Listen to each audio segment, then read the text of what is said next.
பொங்கல் பண்டிகையை முன்னிட்டு திருச்சியில் உள்ள பெரியார் நூற்றாண்டு கல்வி வளாகத்தில் குழந்தைகள் முதல் பெரியவர்கள் வரை சமத்துவ பொங்கல் விழாவை கொண்டாடினர். இதுகுறித்த விவரங்களை செய்தியாளர் பகருதீன் வழங்க கேட்கலாம். பகருதீன், தமிழ்நாடு முழுவதும் சமத்துவ பொங்கல் கொண்டாடப்பட்டு வருகிற நிலையில திருச்சியில அங்கு பொங்கல் விழா சிறப்பு விழா மக்கள் எப்படி கொண்டாடி வருகிறார்கள்?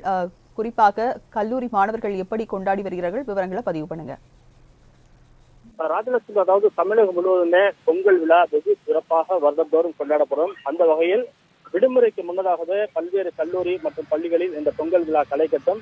அதிலும் சமத்துவ பொங்கல் என்பது அதிகமாக கொண்டாடப்பட்டு வருகிறது.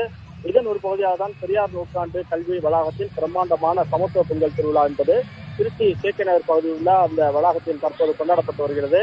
கல்வி வளாகத்தில் உள்ள ஆங்கிலம் மற்றும் தமிழ் வழி பள்ளிகள், ஆசிரியர்கள் பயிற்சி பள்ளி, மருந்தியல் கல்லூரி, குழந்தைகள் இல்லத்தில் தங்கி பயிலும் மாணவ மாணவிகள் என 2000க்கும் மேற்பட்டோர் தற்போது அந்த மைதானத்தில் ஒன்று சேர்ந்து ஆடி பாடி தற்போது அந்த பொங்கல் கொண்டாடும் காட்சி என்பது பார்க்க முடிகிறது. உற்சாகமாக அந்த பாடலுக்கு நடனம் ஆடி பொங்கலை பாரம்பரிய உடையில் நின்று தற்போது அந்த பொங்கல் கொண்டாட்டம் என்பது சென்று கொண்டிருக்கிறது. மேலும் செங்கரும்பு, நாட்டு மண்பானையில் பொங்கல் வைத்து ஆசிரியர்கள், மாணவ மாணவிகள் அனைவரும் ஒன்று சேர்ந்து பொங்கல் பண்டிகையை கொண்டாடி வருகின்றனர்.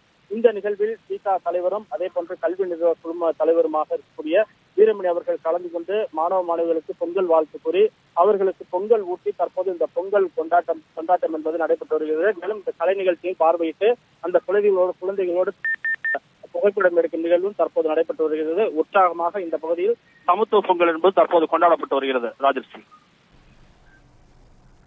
விவரங்களுக்கு நன்றி.